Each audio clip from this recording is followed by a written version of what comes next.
Hi guys, welcome to big topic.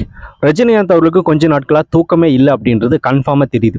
நேற்று அவங்க பண்ண செயலை பார்க்கும்போது ரஜினிகாந்த் அவர்கள் விஜய் அவர்கள் ஜெயிச்சதுனால எந்த அளவுக்கு பார்த்தோன்னா ஒரு மன அழுத்தத்தில் இருந்திருப்பாரு அப்படிங்கிறது நம்மளால தெரிஞ்சுக்க முடியுது.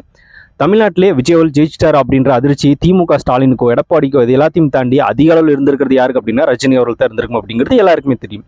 ஏன்னா தாவேக்கன்ற கட்சி ஜெயிச்சிடவே கூடாது அப்படின்றதுல ஒரு மிகப்பெரிய அளவில் நம்பிக்கையாக இருந்தார். அதுக்கு காரணம் தான் காலம் பேசாது காத்திருந்து பதில் சொல்லும் அப்படின்னு ஆதவர்ஜினா பேசுனதுக்கெல்லாம் ரிப்ளை கொடுத்தாரு. அவரோட ரேஞ்சுக்கு பார்த்தீங்கன்னா ஆதவர்ஜினாவுக்கெல்லாம் ரிப்ளை கொடுக்கணுமா அப்படின்னு அப்பயே பல பேர் கேள்வி கேட்டாங்க. அதெல்லாம் கடந்து போக வேண்டிய நபர் தான் அவர். அதை விட்டுட்டு அவருக்கு ரிப்ளை கொடுத்தவர் மட்டும் இல்லாமல் காலம் பதில் சொல்லும் அப்படின்லாம் சொல்லியிருந்தார். அப்பயே தெரிஞ்சிருச்சு தாவேக்காவுக்கு இவர் எதிர்ப்பு தெரிவிக்கிறாரு, இவரோட ரசிகர்ல வாக்கு செலுத்த வேணாம் அப்படின்னு சொல்றாரு அப்படிங்கிறது கன்ஃபார்ம் ஆச்சு. சரி, இப்போ எலெக்ஷன் ரிசல்ட் அன்னைக்கு தளபதி விஜய் அவர்கள் முன்னிலை 108 தொகுதியில் முன்னிலை அப்படின்றத ஃபர்ஸ்ட் டைம் பார்த்து அதிக அளவில் அதிர்ச்சி அடைஞ்சது யாராக இருப்பார் அப்படின்னா டெஃபினட்டாக ரஜினிகாந்த் அவர்கள் தான் இருப்பார். அதில் எந்த மாற்றம் கிடையாது. அதனோட பிரதிபலிப்பு நேற்று ஸ்டார்ட் ஆயிருக்கு. என்ன அப்படிங்கிறத பார்த்துருப்பீங்க. மக்கள் மேடை, லதா ரஜினிகாந்த் அவர்கள் மக்கள் மேடை அப்படின்னு ஒரு இயக்கத்தை ஸ்டார்ட் பண்ணியிருக்காங்க. இது அரசியல் சார்பற்ற இயக்கம் அப்படின்னு தான் சொல்கிறாங்க. இதில் மக்களுக்கு தேவையான சில நலத்திட்ட உதவிகள் அவங்க மேலே வர்றதுக்கு சில விஷயங்களை பண்ண போகிறாங்கன்னு சொல்கிறாங்க. அது என்ன ஸ்கீமில் எப்படி பண்ண போகிறாங்கன்றது ஒன்றும் தெரியல. ஏன்னா இவங்க நடத்தின ஸ்கூலுக்கே வாடகை பாக்கி வச்சுட்டு ஓடினவங்க தான் இவங்க. ஸ்கூலில் வேலை செய்கிற பணியாளர்களுக்கு சம்பளமே கொடுக்காம இழுத்தடிச்சவங்க தான் இவங்க என்ன மக்களுக்கு நல்லது செய்ய போகிறாங்க அப்படின்றது நம்மளுக்கு தெரியல. சரி, ஓகே, இப்படி ஏதோ ஒரு சில நல்ல விஷயங்களை பண்ணுறாங்க, பண்ணாமல் போகிறாங்க, அது வேற விஷயம். இவங்க என்ன பண்ணியிருக்காங்க அப்படின்னா இப்போ மக்கள் மேடை அப்படின்னு ஒரு இயக்கத்தை ஸ்டார்ட் பண்ணி அதில் நீங்கள் யார் வேணால் ஜாயின் பண்ணலாம் அப்படின்ற ஒரு அழைப்பை லதா ரஜினிகாந்த் விடுக்கிறாங்க. எதுக்கு விடுக்கிறாங்க? ரஜினி ஃபேன்ஸ் உள்ள வர வைக்கிறதுக்காக. என்ன ரீசன் அப்படிங்கிறத பற்றி நம்ம பார்த்தோம் அப்படின்னா விஜய் அவர்கள் அதிமுக திமுக அப்படின்னு 2 ஆலமரங்களை வீழ்த்தி இப்போ முதலமைச்சர் பதவியில் உட்காந்துட்டாரு. இந்த 2 ஆலமரங்களை வீழ்த்துறது மிகப்பெரிய கஷ்டம் அப்படின்னு சொல்லி ரஜினிகாந்த் அவர்கள் பேசியிருப்பார். இந்த மாதிரி 2 பெரிய ஜாம்பவங்கள் இருக்காங்க, அவங்கள வீழ்த்திட்டு ரசிகர் படையை வச்சு நம்ம ஜெயிக்க முடியுமா அப்படின்லாம் பேசினவர் தான் ரஜினி அவர்கள். அவர் அப்படி நினச்சிட்டு இருந்திருக்காரு. ஆனால் விஜய் அவர்கள் அசால்ட்டாக அடிச்சுட்டு போயிட்டாரு. சரி, ஓகே, அவர் ரசிகர்கள் நம்பினாரு, நின்னாரு, அடிச்சுட்டு போயிட்டாரு. அப்படின்னா அதிமுக திமுக 2மே வீழ்த்திடலாம் போல் இருக்குது அப்படின்னு சொல்லி இப்போ ரஜினிகாந்த் அவர்களுக்கு ஒரு புதிய நம்பிக்கை வந்திருக்கு. அப்போ பயந்துட்டு ஓடிட்டாரு. இப்போ பார்த்தோன்னா ஒரு நம்பிக்கை வந்திருக்கு. அதனால இப்போ வேற என்ன பிளான் பண்றாரு அப்படின்னா லதா ரஜினிகாந்த் அவர்களை மக்கள் மேடை அப்படின்னு ஒன்று ஸ்டார்ட் பண்ண சொல்றாரு. அவங்களே ஸ்டார்ட் பண்ணிட்டாங்க.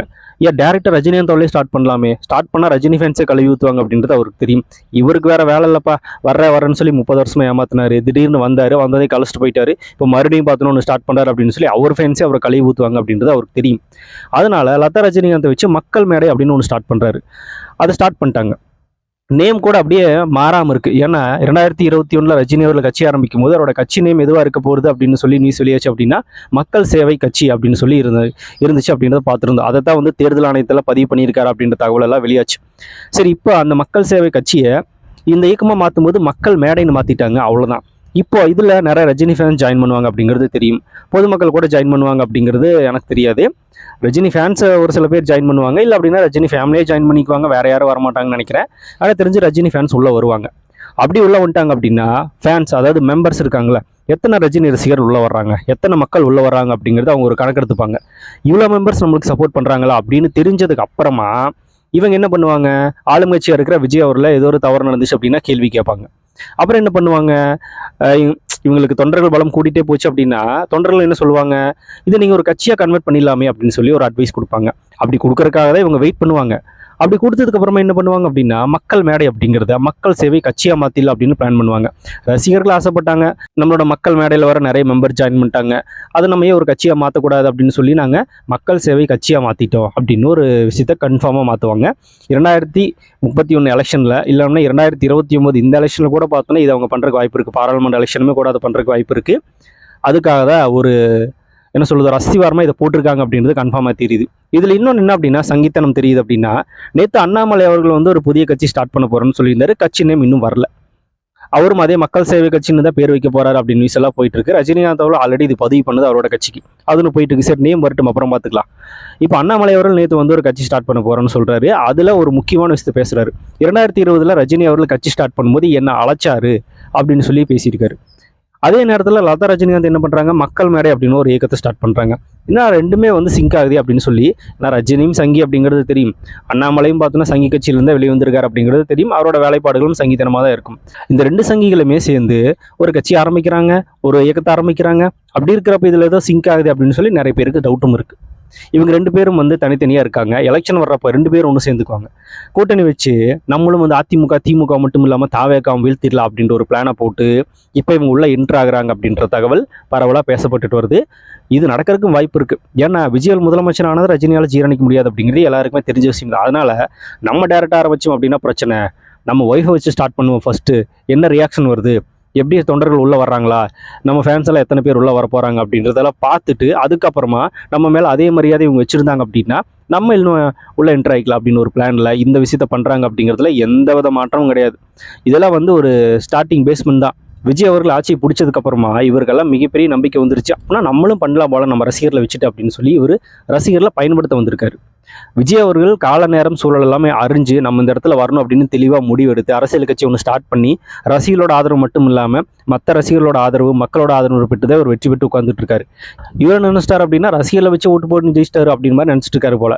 நம்மளும் பண்ணிடலாம் அப்படின்னு. இதெல்லாம் பார்த்தோன்னா முட்டாள்தனமான ஒரு முடிவு.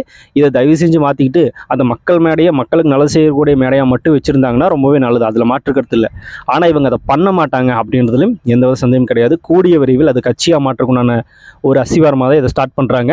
அண்ணாமலையும் ரஜினிகாந்த் அவர்களும் சேர்றதுக்கு அதிகமான வாய்ப்புகள் இருக்குது. இதை வச்சு இந்த ரெண்டும் பார்த்தோன்னே இப்போ தனித்தனியாக ஸ்டார்ட் பண்ணியிருக்கலாம். எலெக்ஷன் டைமில் ஒன்றா சேர்ந்து நம்ம இது ஒன்று பண்ணுவோம் அப்படின்ற பிளானை இவங்க எடுப்பாங்க அப்படிங்கிறதுலையும் எந்த மாற்று கருத்தும் கிடையாது. ஏன்னா ரஜினிகாந்த் அவர்கள் எப்படிப்பட்ட ஒரு மனநலம் கொண்ட நபர் அப்படிங்கிறது தெரியும். சினிமாவில் பார்த்தோன்னா அவர் என்ன மாதிரி டைலாக் பேசினாலும் ரியல் லைஃப்பில் என்னன்றது தெரியும். காலா திரைப்படத்தில் நிலம் எங்கள் உரிமை அப்படின்னு போராடுவார். அதே நட்சத்திரத்தில் 8 வழி சாலைக்காக பார்த்தோன்னா ஆதரவு தெரிவிப்பார். இந்த மாதிரி பல விஷயங்கள் இருக்குது. தூத்துக்குடி சம்பவம் எல்லாத்துலேயுமே வந்து மக்களுக்கு எதிராக தான் இருந்திருக்காரு. ஒரு குப்பை திரைப்படம் குசேலன் ரிலீஸ் ஆகிறதுக்காக கர்நாடகாவில் போய் மன்னிப்பு கேட்ட நபர் அப்படிங்கிறதும் தெரியும். ஸோ இந்த மாதிரி பல விஷயங்கள் பார்த்தோன்னா ஒரு மேலே குற்றச்சாட்டுகள் வச்சுட்டு தான் இருக்கும். இப்போது விஜய் அவர்கள் ஜெயிச்சிட்டாரு. நம்மளை கூட வந்த பையன் நம்மளை தாண்டி போயிட்டானே, நம்மளை பார்த்து வளர்ந்த பையன் நம்மளை தாண்டி போயிட்டானே அப்படின்ற ஒரு மிகப்பெரிய காண்டில் இந்த விஷயத்தை ஆரம்பிச்சிருக்காரு. ஆல்ரெடி திமுக அதிமுக ஒன்று சேர்க்கறதுக்கான பிளானில் அவர் போட்டார் அப்படிங்கிறது தெரியும். அந்த நியூஸ் வரலான உடனே அப்படிலாம் நான் எதுவும் நினைக்கல அப்படின்னு சொல்லி ப்ரெஸ் மீட் கொடுத்தாரு.